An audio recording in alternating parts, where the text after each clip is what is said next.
মক্কা শরীফ থেকে লোকেরা কাফেরেরা রাসূলকে ধরার জন্য সুরাকাকে পাঠিয়ে দিল।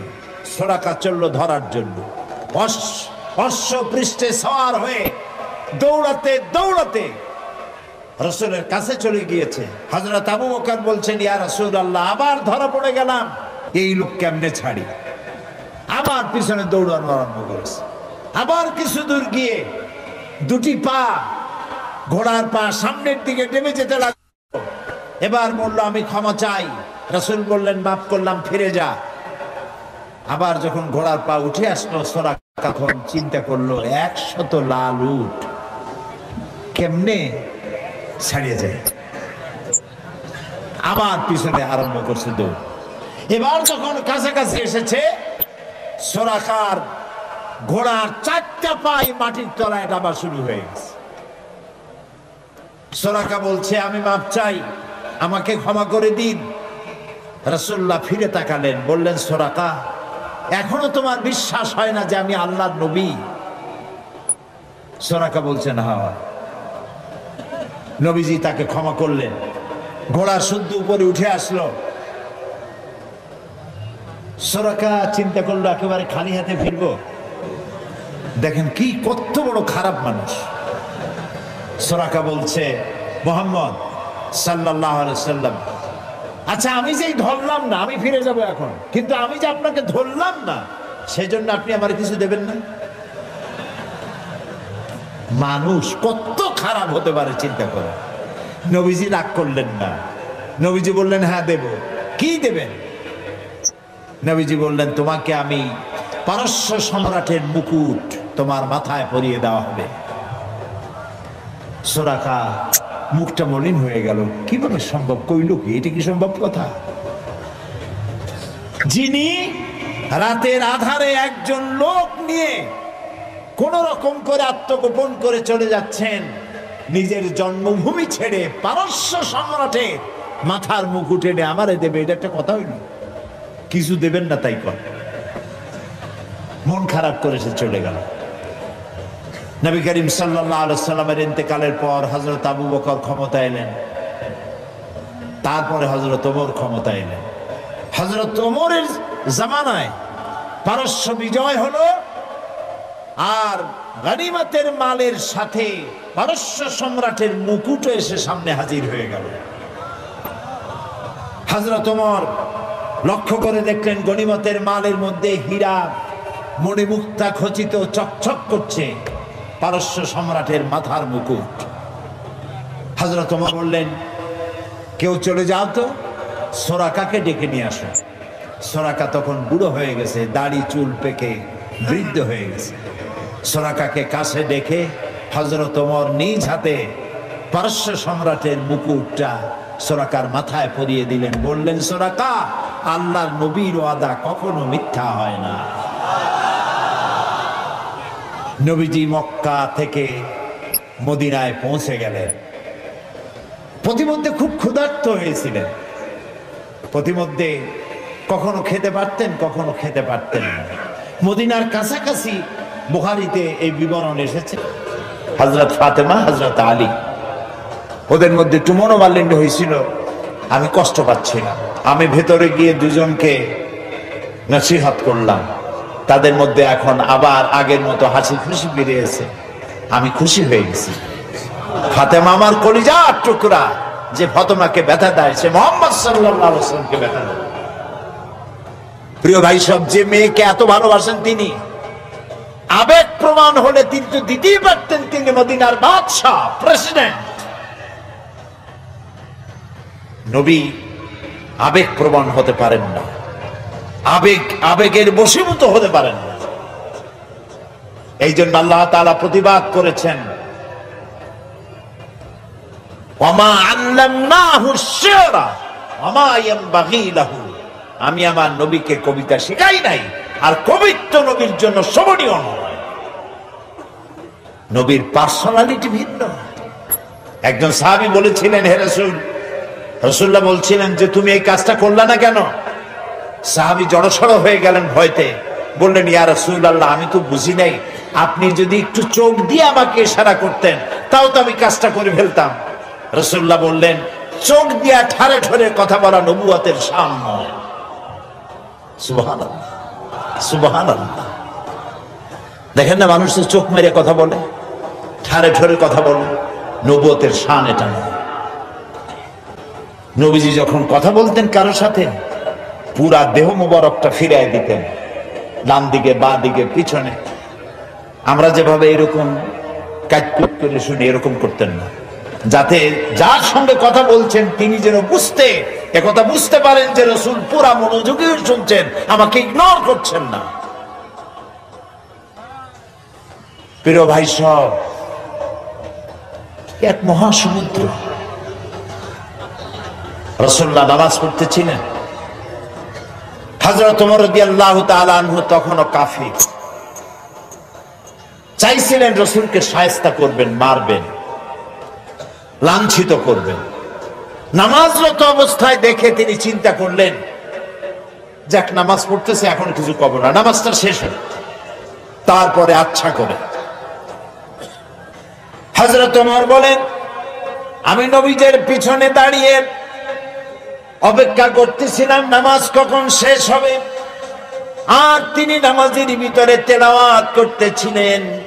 তেলাওয়াত যখন শুনলাম, আমার কাছে মনে হলো এই কথাগুলি মানুষের বানানো নয়, নিশ্চয় কোন জিন রাসূলুল্লাহকে শিখায়া দেয়। আমি যখন এই চিন্তা করেছি, এত সুন্দর মিলায়া মিলায়া কি করে পড়েন, জেনে শিখায় দিয়েছে, এই চিন্তা যখন আমি করেছি, নবীজি তখন আমার এই কথার জবাব যেন তিনি দিলেন। তিনি পড়লেন, ইন্নাহু লাকাউলু রাসূলিন কারীম। না, এটা কোনো জিন বা অন্য কারো কথা নয়, এটি হচ্ছে মহান বার্তাবাহকের বর্ণনা। হযরত ওমর বলছেন, জিনের কথা না হলে কবির কথা তো বটেই। এত সুন্দর মিলানো দেখছেন না কোরআন শরীফে, কি মিল লক্ষ্য করছেন? করেন নাই বোধহয়, করার জন্য অনুরোধ করি। কোরআন তাড়াতাড়ি পড়বেন, মনে হবে আপনি প্রবন্ধ পড়ছেন। থেমে থেমে পড়বেন, মনে হবে যেন কবিতা পড়তেছেন। প্রত্যেক আয়াতে আয়াতে মিল। সুবহানাল্লাহ। হযরত ওমর বলছেন, ভাবলাম মুহাম্মদ সাল্লাল্লাহু আলাইহি ওয়াসাল্লাম কবি হয়ে গেছে। হযরত ওমর বলেন, যেই না চিন্তা করলাম মনে মনে মুহাম্মদ সাল্লাল্লাহু আলাইহি ওয়াসাল্লাম কবি হয়ে গেছেন, অমনি তিনি আমার এই কথার জবাব যেন তিনি দিলেন। তিনি পড়লেন, ওয়ামা হুয়া বিকাউলি শাইরিন কালিলাম মা তুমিনুন। না না, এটা কোনো কবির কথা নয়। হযরত ওমর বলে, সর্বনাশ, তাহলে তো শুধু কবি না, গণকও। আমার মনের কথা বুঝলো কেমনে? তো জাদুকর হয়ে গেছে, গণক হয়ে গেছে। হযরত ওমর বলেন, যখন আমি মনে মনে চিন্তা করলাম গণক হয়ে গেছেন, অমনি নবীজি আমার সে কথারও জবাব দিয়ে দিলেন। তিনি পড়লেন, ওয়ালা বিকাউলি কাহিনিন কালিলাম মা তাযাক্কারুন। না না, এটা কোনো গণকের কথা নয়, তোমরা খুব কমই উপদেশ গ্রহণ করে থাকো। হযরত ওমর বলেন, আমার মনে হচ্ছিল আমার পায়ের তলা থেকে মাটি সরে যাচ্ছে। কি আশ্চর্য কথা! যা বলি মনে মনে তারই জবাব আসে। নামাজের মধ্যে কি করে বোঝেন তিনি? হযরত ওমর বলেন, প্রত্যেকটি কথার জবাব, মনের প্রশ্নের জবাবগুলি যখন আসতেছিল,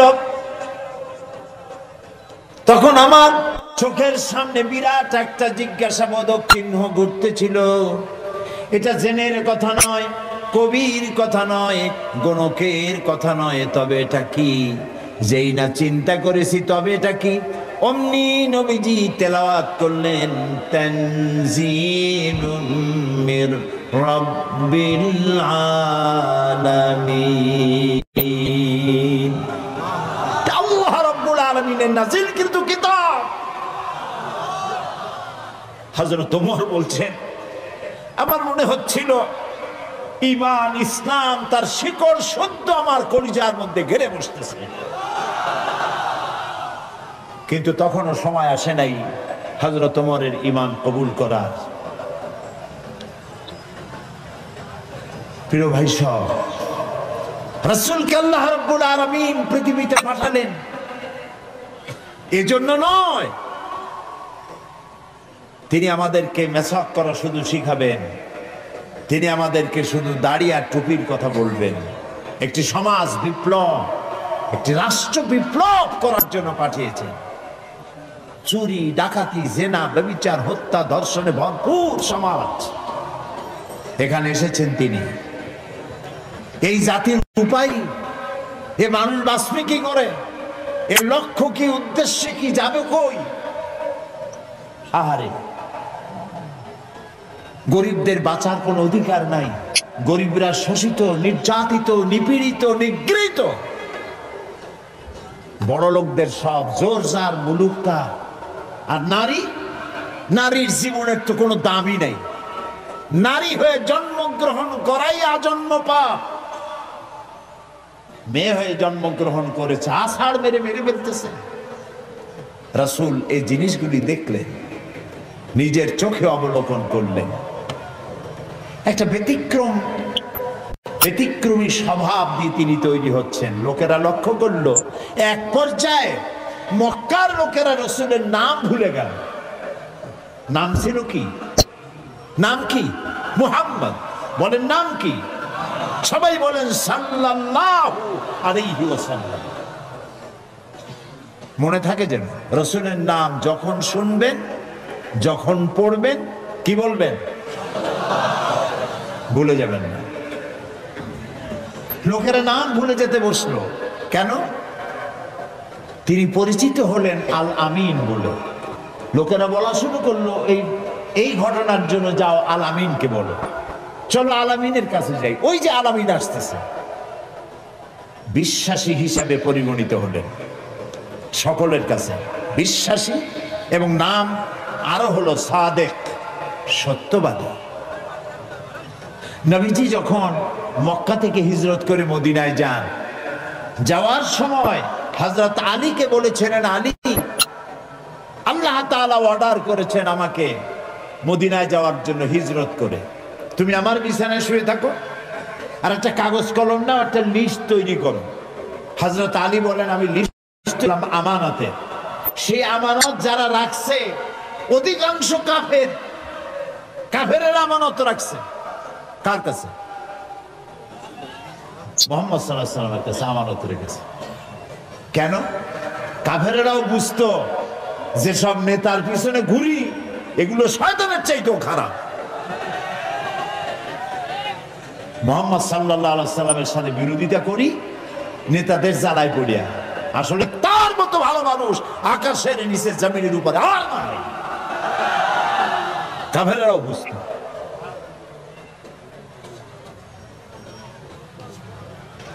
এখনো আমাদের দেশে যত নেতা টেতা আছে, অনুসারীরা বোঝে খাঁটি শয়তান। নামাজ নাই, না দেখেন না, নামাজ নাই, রোজা নাই, আল্লাহ পরকালের চিন্তা নাই, মিথ্যা কথা বলে অনবরত। মানুষে যেমন বমি করে হড় হড় করিয়া মুখ দিয়া মিথ্যা গুলি বমির মতো বাইর হইতে থাকে।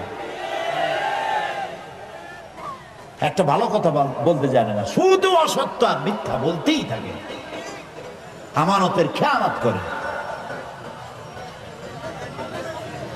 তবে এইসব নেতাদের পিছনে ঘুরে কেন? এই চিন্তায় যে এরা যদি এমপি মন্ত্রী হইতে পারে, তা একটা চাকরি পাবো, লাইসেন্স পাবো, টিয়ার কাবি খা খাইতে পারবো। জি, নাম রাখছে কাবি খা, তার মানে হলো খাবি খা।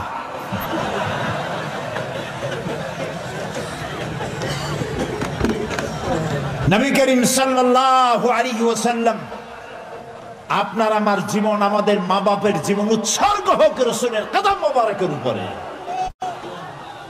সারাটা দুনিয়া ঋণী তার কাছে,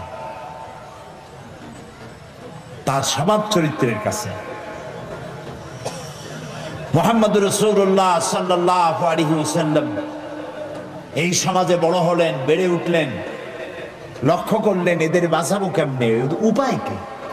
তিনি গারে হেরায় চলে গেলেন। ওটার নাম জাবালে নূর। আমরা গারে হেরা বলি, কিন্তু মক্কা শরীফে যে গারে হেরা পেলি কেউ চিনবে না, চিনবে না। জাবালে নূর, ওই জাবালে নূরে উঠলেন, অনেক উঁচা। আল্লাহ দয়া করে আমাকে একবার ওঠার তৌফিক দিয়েছিলেন, একবার উঠছি। তাতেই তখন তো আমার শরীর টরীর অনেক ভালো ছিল, ভালো মানে মোটা ছিলাম বেশি। উঠতে গিয়ে 3 বোতল পেপসি খাওয়া লাগছে, আর 2-3 দিন উরুতে ব্যথা ছিল। তাহলে চিন্তা করেন কত উঁচা। সেই পাহাড়ের অনেক উঁচায় একটা ছোট্ট জায়গা, একটা রাস্তা আছে একটুখানি, এই সোজাভাবে ঢোকা যায় না, কাত হয়ে কইয়া কাইতেছেন আমাদের দেশে বলে, ওই কইয়া কাইত হয়ে ঢোকা যায়। এবং ওখানে একটা জায়গা আছে যেখানে 2 জন একসাথে নামাজ পড়তে পারে, এরকম একটা গুহা। সেখানে নবী করিম সাল্লাল্লাহু আলাইহি ওয়াসাল্লাম চিন্তা গবেষণা করতে লাগলেন। যেদিন বয়স 40 বছর পূর্ণ হয়ে গেল, আল্লাহ রাব্বুল আলামিন তাকে নবুয়তের মর্যাদা দিয়ে দিলেন। এই নবুয়তের মর্যাদা নিয়ে তিনি নেমে আসতেছেন, ভয় পেলেন। জিবরাইলকে তো জীবনে দেখেন নাই, হযরত জিবরাইলকে দেখেছেন। জিবরাইল বলেছেন ইকরা, পড়ো। তিনি বলছেন যে আমি পড়তে জানি না। আবারও বললেন ইকরা, পড়ো, বলছেন জানি না পড়তে।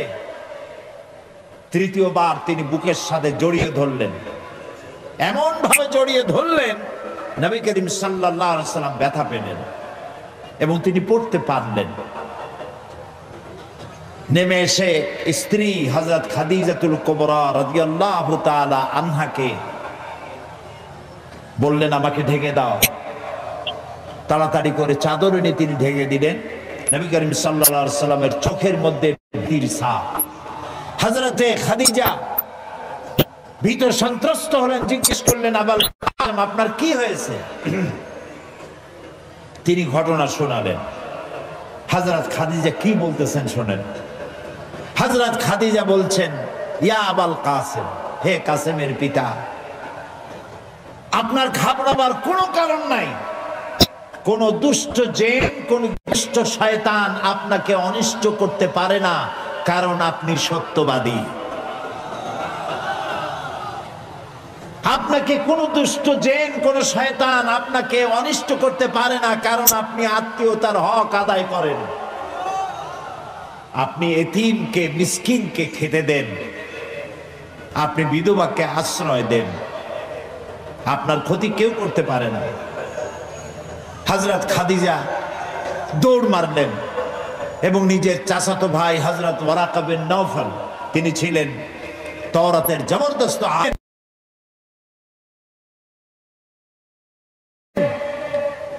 নবীজির মুখে খবর শুনলেন। সবটা শুনে নবীজির মস্তক মোবারকের উপরে চুমো খেয়ে বললেন কুদ্দুসুন কুদ্দুসুন, অতি পবিত্র, মহাপবিত্র ইয়া মুহাম্মদ সাল্লাল্লাহু আলাইহি ওয়াসাল্লাম। আপনার কাছে যিনি এসেছিলেন তিনি কোন জিন নয়, তিনি মহাপবিত্র আত্মা, তিনি ফেরেশতা। যে ফেরেশতা এসেছেন ইব্রাহিম, মূসা, ঈসা, ইয়াকুব, আইয়ুব, সমস্ত নবীদের কাছে যে ফেরেশতা এসেছে, সেই জিবরাইল এসেছিলেন আপনার কাছে। তাওরাতে আমি যা পড়েছি তার সাথে মিল হয়ে যাচ্ছে। আপনি আখিরি জামানার পয়গম্বর। তবে আমার জন্য আফসোস, আমি বৃদ্ধ। এই জাতি আপনাকে খুব কষ্ট দেবে, নির্যাতন করবে। সেদিন পর্যন্ত যদি আল্লাহ আমারে বাঁচায় রাখেন, আমি আপনাকে সাহায্য করব, আপনার সাথে থাকব। প্রিয় ভাই সব, একটা নারী, একজন স্ত্রী পুরুষের জন্য, স্বামীর জন্য সব থেকে উত্তম সাক্ষী দিতে পারে। এর থেকে ভালো সাক্ষী আর কেউ দিতে পারে না। আল্লাহর নবী যখন তার স্ত্রী হযরত খাদিজা রাদিয়াল্লাহু তাআলা আনহাকে যখন দাওয়াত দিয়েছেন, আল্লাহ রাব্বুল আলামিন যখন দাওয়াতের জন্য বলে দিলেন নিকটবর্তী আত্মীয়দেরকে দাওয়াত দাও, সর্বপ্রথম নবীজি গিয়ে হযরত খাদিজাকে দাওয়াত দিলেন। বললেন, আল্লাহ ছাড়া কোনো ইলাহ নাই, মাবুদ নাই, তার উপর ঈমান আনো।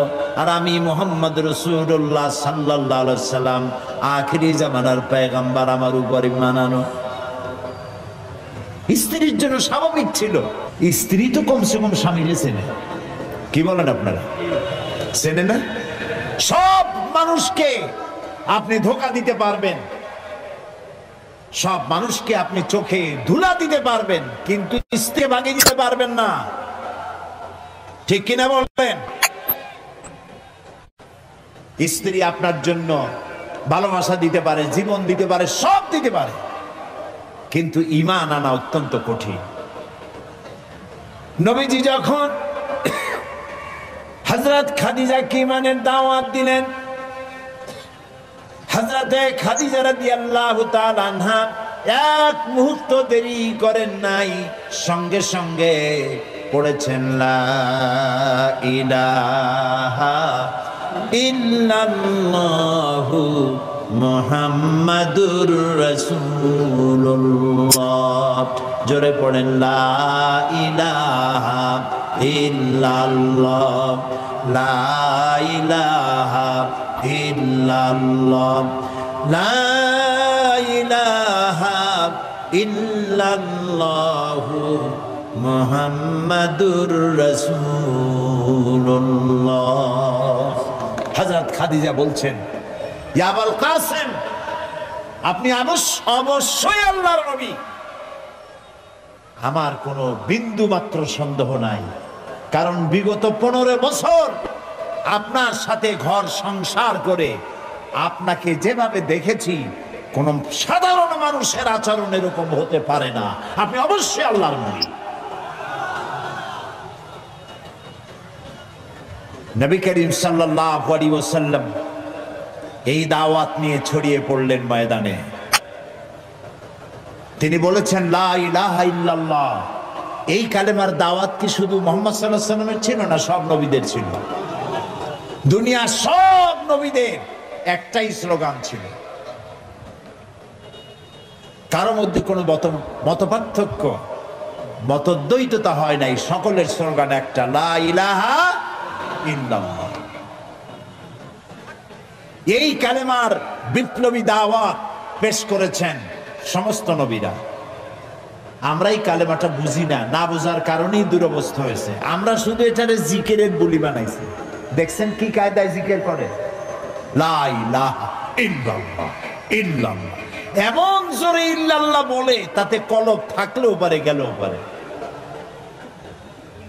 কি বুঝে ইল্লাল্লাহ বলতেছেন? আবার লা ইলাহা ছেড়ে দিয়ে খালি ইল্লাল্লাহ করে, এরকমও শুনেছি। শুনছেন আপনারা? লা ইলাহা বাদ দিয়া কতক্ষণ ইল্লাল্লাহ ইল্লাল্লাহ ইল্লাল্লাহ। আশ্চর্য কথা, এটা কি কি বলতেছেন আপনি? ইল্লাল্লাহ মানে তো আল্লাহ ছাড়া। আল্লাহ ছাড়া কি?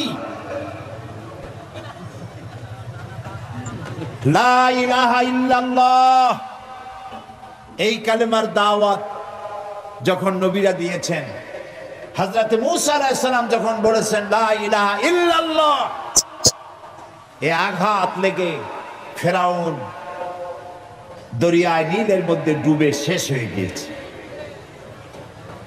হযরত ইব্রাহিম আলাইহিস সালাম যখন বলেছেন লা ইলাহা ইল্লাল্লাহ, নমরুদের গোষ্ঠী সাফ হয়েছে, জুতা পিটা খাইয়া দুনিয়া থেকে বিদায় হয়ে গেছে। ঠিক না ভাই? মুহাম্মদ সাল্লাল্লাহু আলাইহি ওয়াসাল্লাম যখন বলেছেন লা ইলাহা ইল্লাল্লাহ, তখন আবু জাহাল, আবু লাহাব, উতবা, শাইবা, মুগীরা এই সবগুলির গায়ে আগুন জ্বলে গেছে। কেন আগুন জ্বললো? তারা বুঝছে লা ইলাহা ইল্লাল্লাহর অর্থ কি। তারা বুঝেছে লা ইলাহা ইল্লাল্লাহ মানেই হচ্ছে কোনো ইলাহা নাই, আইনদাতা নাই, বিধানদাতা নাই, শাসনকর্তা নাই, কাউকে মানি না। কে ছাড়া? আল্লাহ ছাড়া। ফেরাউনও বুঝেছে। ফেরাউন বোঝে। ফেরাউনকে মুসা আলাইহিস সালাম যখন বলেছেন বলো লা ইলাহা ইল্লাল্লাহ, ফেরাউন বলেছে মা আলিমতু লাকুম মিন ইলাহিন গায়রি, আমি তো জানি না যে আমি ছাড়া আরো কোন ইলাহ আছে, আমি তো ইলাহ। তুমি যদি আমারে বাদ দিয়ে আর কাউকে ইলাহ মানো লাআজআলান্নাকা মিনাল মাসজুনিন, কারারুদ্ধ করে রাখবো, জেলখানায় ঢুকিয়ে দেব। মুসা আলাইহিস সালাম ভয় পাইছিলেন নাকি? ভয় পাননি। কাফেরেরা বুঝতে পারতো লা ইলাহা ইল্লাল্লাহর অর্থ কি। আবু জাহাল, আবু লাহাব, উতবা, সাইবারা, হযরত আবু তালেব নবী করিম সাল্লাল্লাহু আলাইহি ওয়াসাল্লামের চাচা আবু তালেবের কাছে গিয়ে বলেছে, আবু তালেব রাসূলকে বলো, মুহাম্মদ সাল্লাল্লাহু আলাইহি ওয়াসাল্লামকে বলেন তিনি যেন লা ইলাহা ইল্লাল্লাহর দাওয়াত না দেন। এর বিনিময়ে যত টাকা লাগে, যে সুন্দরী মেয়ে পছন্দ করবে সেই মেয়ে তার সাথে বিয়ে দিয়ে দেব, নেতৃত্ব দেব, টাকা দেব, পয়সা দেব, বাড়ি ঘর দেব, তবুও লা ইলাহা ইল্লাল্লাহ দাওয়াত যেন তিনি না দেন। নবীজির কাছে যখন প্রস্তাব গেল, আল্লাহর নবী বললেন চাচাজি আবু তালেব, প্রস্তাব যেটা এসেছে ওই প্রস্তাবকরা যা দিতে পারবে সেটা তো স্বাভাবিক কথা, যেটা দিতে পারবে না তাও যদি ওরা আমার হাতে দিতে পারে, যেমন আকাশের সূর্যটা ধরে এনে যদি ওরা আমার ডান হাতে তুলে দেয়, আকাশের পূর্ণিমার চাঁদ যদি ধরে এনে আমার বাম হাতে তুলে দেয়, এর বিনিময়ে আমি আল্লাহ নবী মুহাম্মদুর রাসূলুল্লাহ এক মুহূর্তের জন্য তাওহীদের দাওয়াত বন্ধ করে দেব না। নবীজি পৃথিবীতে আল্লাহর দ্বীনের দাওয়াত দেওয়ার জন্য, দ্বীন প্রতিষ্ঠার জন্য এসেছিলেন। এজন্য আসেন নাই আবু জাহাল, আবু লাহাব বা সাইবারা নেতৃত্ব দিবে আর মুহাম্মদ সাল্লাল্লাহু আলাইহি ওয়াসাল্লাম তার অধীনে চাকরি করবেন, মসজিদে বসে আল্লাহ আল্লাহ করবেন। মুসা আলাইহিস সালামকে এজন্য পাঠানো হয়নি যে তিনি ফেরাউন রাজত্ব করবে আর তিনি তার অধীনে থেকে আল্লাহ বিল্লাহ করবেন। এজন্য পাঠানো হয়েছে। মূল উদ্দেশ্য কি? আল্লাহ রাব্বুল আলামিন বলেন হুয়াল্লাযী আরসালা রাসূলাহু বিল হুদা ওয়া দীনিল হক লিইয়ুযহিরাহু আলাদ-দীনি কুল্লিহি ওয়া কাফা বিল্লাহি শাহীদা। আল্লাহ তাআলা তিনি রাসূলকে প্রেরণ করেছেন দ্বীনে হক আর সত্যের বিধান সহকারে, যাতে করে পৃথিবীর সব মতবাদের উপরে ইসলামকে তিনি বিজয়ী করে দিতে পারেন। নবী করিম সাল্লাল্লাহু আলাইহি ওয়াসাল্লাম মক্কি জীবনে এই কাজটি তিনি চালু করলেন। নবী করিম সাল্লাল্লাহু আলাইহি ওয়াসাল্লামকে আল্লাহ রাব্বুল আলামিন সব রকমের সম্মান এবং মর্যাদা দিয়ে পৃথিবীতে পাঠালেন দ্বীনকে প্রতিষ্ঠা করার জন্য। 13 বছর সময় লাগলো মক্কায়। কয় বছর লাগলো? 13 বছর। এই 13 বছর দ্বীনের দাওয়াত দিতে থাকলেন মানুষের দুয়ারে দুয়ারে গিয়ে, গোপনে, রাত্রে, দিনে। আল্লাহর মেহেরবানি লোক তৈরি হয়ে গেল। আবু বকর, ওমর, ওসমান, আলী, খাব্বাব, খুবাইব রিদওয়ানুল্লাহ তাআলা আলাইহিম আজমাইন, এই সব লোক তৈরি হয়ে গেল। কেমন লোক তৈরি হলো? যে হযরত ওমর রাসূলকে হত্যা করতে আসছিলেন, সেই ওমরকে আল্লাহ এমন দরজায় পৌঁছায় দিলেন, রাসূল বললেন লা নবিয়্যা বাদি ওয়ালা রাসূলা, আমার পরে নবীও হবে না, রাসূলও হবে না, কিন্তু আমার পরে যদি কেউ নবী হতো লাকানা ওমর, ওমরে আল্লাহ নবী বানাই দিতেন। সুবহানাল্লাহ বলুন। এই সব লোক তৈরি হয়ে গেল। 13 বছর সময় লাগলো। আল্লাহ রাব্বুল আলামিন হিজরতের অর্ডার দিয়ে দিলেন। নবীজি এবার মক্কা শরীফ থেকে রওনা করেছেন। গভীর রজনীতে হযরত আবু বকরকে সঙ্গে করে নিয়ে রওনা করলেন। জাবালে মিসফালার ভিতর দিয়ে জাবালে কিদওয়ার উপর দিয়ে যাওয়ার সময় বারবার কাবার দিকে ফিরে তাকায় কাঁদতে লাগলেন আর বলতে লাগলেন, কাবারে বড় আশা ছিল তোর খেদমত করব, কিন্তু তোর নিষ্ঠুর সন্তানেরা তোর কাছে আমারে থাকতে দিল না রে। নবীজি হযরত আবু বকর রাদিয়াল্লাহু তাআলা আনহুকে সঙ্গে নিয়ে জাবালে সুরে চলে গেলেন। ফজরের রক্ত হয়ে গেল। হযরত আবু বকর বলেন, আর উপায় নাই, ধরা পড়ে যাব। এই গুহার মধ্যে গিয়ে আমরা আশ্রয় নেই। গুহার ভিতরে গিয়ে আশ্রয় নিলেন। সকালবেলায় কাফির বেঈমানেরা খুঁজতে খুঁজতে ওই পর্যন্ত এসেছে। একজন বলে পায়ের চিহ্ন এখানে শেষ, ভিতরে আছে, আর একজন বলে নাই। একজন বলে আছে, আর একজন বলে নাই। হযরত আবু বকর বলেন, ইয়া রাসূলুল্লাহ, আমরা ধরা পড়ে গেছি, আর উপায় নাই।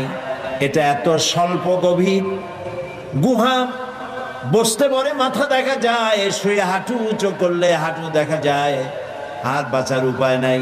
আল্লাহ রাব্বুল আলামিনের হাবিব তখন বললেন, কারিমের মধ্যে সূরা তাওবায় আল্লাহ শোনাই দিয়েছেন, ইয়াকুলু লিসাহিবিহি লা তাহজান ইন্নাল্লাহা মা'ানা। হে আমার বন্ধু, হে আমার সাথী, ভয় পেও না, আমরা দুইজন নই, আমাদের সাথে আর এক সত্তা আছে। তার নাম কি? সবাই বলেন। আল্লাহ রাব্বুল আলামিন তার হাবিবকে বাঁচালেন না ধরাই দিলেন? বাঁচাইছেন কিনা? দিনের বেলায় ঘুমায় থাকতেন, রাতের বেলায় চলতেন। 13 দিন সময় লাগলো। মক্কা শরীফ থেকে লোকেরা, কাফেরেরা রাসূলকে ধরার জন্য সুরাকাকে পাঠিয়ে দিল। সুরাকা চলল ধরার জন্য, অশ্ব পৃষ্ঠে সওয়ার হয়ে দৌড়াতে দৌড়াতে রাসূলের কাছে চলে গিয়েছে। হযরত আবু বকর বলছেন, ইয়া রাসূলুল্লাহ, আবার ধরা পড়ে গেলাম, এই লোক কেমনে ছাড়ি? আবার পিছনে দৌড়ানো আরম্ভ করেছে। আবার কিছু দূর গিয়ে দুটি পা, ঘোড়ার পা সামনের দিকে টেনে যেতে লাগলো। এবার বলল, আমি ক্ষমা চাই। রাসূল বললেন, মাফ করলাম, ফিরে যা। আবার যখন ঘোড়ার পা উঠে আসলো, সুরাকা তখন চিন্তা করলো, 100 লাল উট কেমনে ছাড়িয়ে যায়। আবার পিছনে আরম্ভ করছে দৌড়। এবার যখন কাছাকাছি এসেছে, সুরাকার ঘোড়ার 4টা পাই মাটির তলায় ডাবা শুরু হয়ে গেছে। সুরাকা বলছে, আমি মাপ চাই, আমাকে ক্ষমা করে দিন। রাসূলুল্লাহ ফিরে তাকালেন, বললেন, সুরাকা, এখনো তোমার বিশ্বাস হয় না যে আমি আল্লাহর নবী? সুরাকা বলছেন, হ্যাঁ। নবীজি তাকে ক্ষমা করলেন। ঘোড়া শুদ্ধ উপরে উঠে আসলো। সুরাকা চিন্তা করলো, একেবারে খালি হাতে ফিরবো? দেখেন কি কত বড় খারাপ মানুষ। সুরাকা বলছে, মুহাম্মদ সাল্লাল্লাহু আলাইহি ওয়াসাল্লাম, আচ্ছা আমি যে ধরলাম না, আমি ফিরে যাব এখন, কিন্তু আমি যে আপনাকে ধরলাম না, সেজন্য আপনি আমার কিছু দেবেন না? মানুষ কত খারাপ হতে পারে চিন্তা করে। নবীজি রাগ করলেন না। নবীজি বললেন, হ্যাঁ দেব। কি দেবেন? নবীজি বললেন, তোমাকে আমি পারস্য সম্রাটের মুকুট তোমার মাথায় পরিয়ে দেওয়া হবে। সুরাকা মুখটা মলিন হয়ে গেল। কিভাবে সম্ভব? কইল কি? এটা কি সম্ভব কথা? যিনি রাতের আধারে একজন লোক নিয়ে কোন রকম করে আত্মগোপন করে চলে যাচ্ছেন, নিজের জন্মভূমি ছেড়ে পারস্য সম্রাটের মাথার মুকুট এনে আমারে দেবে, এটা একটা কথা হইল? কিছু দেবেন না তাই কর। মন খারাপ করে সে চলে গেল। নবী করিম সাল্লাল্লাহু আলাইহি সাল্লামের ইন্তেকালের পর হযরত আবু বকর ক্ষমতা এলেন, তারপরে হযরত ওমর ক্ষমতা এলেন। হযরত ওমরের জামানায় পারস্য বিজয় হলো, আর গনিমতের মালের সাথে পারস্য সম্রাটের মুকুটও এসে সামনে হাজির হয়ে গেল। হযরত ওমর লক্ষ্য করে দেখলেন গনিমতের মালের মধ্যে হীরা মণিমুক্তা খচিত চকচক করছে। পারস্য সম্রাটের মাথার মুকুট। হযরত ওমর বললেন, কেউ চলে যাও তো, সোরাকাকে ডেকে নিয়ে আসো। সোরাকা তখন বুড়ো হয়ে গেছে, দাড়ি চুল পেকে বৃদ্ধ হয়ে গেছে। সোরাকাকে কাছে ডেকে হযরত ওমর নিজ হাতে পারস্য সম্রাটের মুকুটটা সোরাকার মাথায় পরিয়ে দিলেন। বললেন, সোরাকা, আল্লাহর নবীর ওয়াদা কখনো মিথ্যা হয় না। নবীজি মক্কা থেকে মদিনায় পৌঁছে গেলেন। প্রতিমধ্যে খুব ক্ষুধার্ত হয়েছিলেন। প্রতিমধ্যে কখনো খেতে পারতেন, কখনো খেতে পারতেন না। মদিনার কাছাকাছি, বুখারীতে এই বিবরণ এসেছে, কাছাকাছি হয় যখন হলেন, তখন উম্মে মা'বাদ, মা'বাদের মা বাড়িতে ছিলেন একটা ঘরে। আবু মা'বাদ কাজের জন্য চলে গেছে। কতগুলি ছাগল ছিল তাদের। এই মরুভূমিতে কোনো খাবার নাই, ঘাস নাই, ছাগল সব, বাচ্চা নাই, দুধ নাই, সব শুকায় গেছে। নবী করিম সাল্লাল্লাহু আলাইহি ওয়াসাল্লাম ক্ষুধার্ত, হযরত আবু বকর ক্ষুধার্ত। বাড়ির মধ্যে গিয়ে ঢুকছেন, উম্মে মা'বাদকে জিজ্ঞেস করলেন, মহিলাকে জিজ্ঞেস করলেন, তোমার ঘরে কি কোনো খাবার আছে? তিনি বললেন, পথিক, আমার ঘরে কোনো খাবার নাই। আচ্ছা, দুধ আছে? তিনি বললেন, না, দুধ পাবো কোথায়? কই যে ওই যে একটা ছাগল দেখা যায়, একটা বকরি দেখা যায়। তো বললো যে, আপনি দেখতে পাচ্ছেন না, এই বকরি কত কৃষ, একেবারে শুকায় গেছে, ওর তো বাচ্চা নাই, ও দুধ দেবে কেমনে? রাসূলুল্লাহ বললেন, তুমি বকরিটা আমার কাছে নিয়ে আসো। মহিলা বকরিটা কাছে নিয়ে এলেন। রাসূলুল্লাহ বকরির ওলানে, ওলান বলে না, ওলানে হাত দিলেন। উম্মে মা'বাদ বললেন, আমি তাকিয়ে থাকলাম, বকরি তার দুটি ঠ্যাং ফাঁক করে দিল পেছনে, আর ওলান বড় হয়ে মাটিতে ঠেকে গেল। রাসূলুল্লাহ বললেন, একটা পাত্র নিয়ে আসো। একটি পাত্র আনা হলো, বড় এক পাত্র দুধে ভরে গেল। রাসূলুল্লাহ পাত্র থেকে ঢেলে দিলেন, তুমি খাও। নিজে খাইলেন, হযরত আবু বকরকে খাওয়ালেন। পাত্র পরিপূর্ণ থাকলো। বলল, তোমার স্বামী এলে তাকে দিও। রাসূলুল্লাহ চলে গেলেন। আবু মা'বাদ বাড়ি ফিরেছেন, মুখ শুকনা। হঠাৎ করে দুধের দিকে চোখ পড়লো। বলল, তুমি দুধ পাইলা কই? আবু মা'বাদ বলছে, পুরুষ বলছে, যে আমি তো সারাদিন কষ্ট করেছি, কিছু খাই নাই, তুমি দুধ পেলে কোথায়? উম্মে মা'বাদ বললেন, আমাদের বাড়িতে দুইজন মেহমান আসছিলেন এবং যা ঘটনা ঘটলো পুরা ঘটনা তিনি শোনালেন। আবু মা'বাদ জিজ্ঞেস করেন, আচ্ছা বলো তো, লোকটি কেমন, দেখতে কেমন?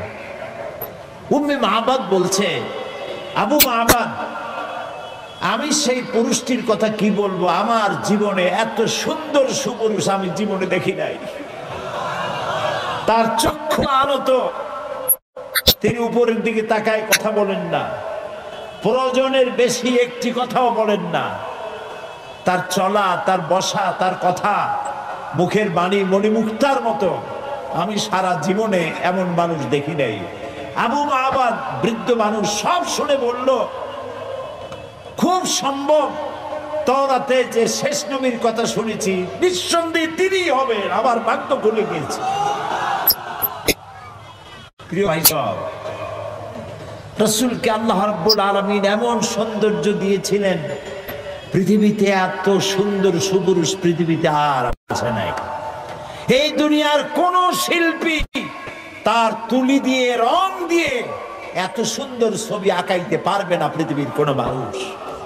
কারণ এই ছবি এঁকেছিলেন যিনি, তিনি শিল্পীর শিল্পী। তিনি কে? আল্লাহ তাআলা।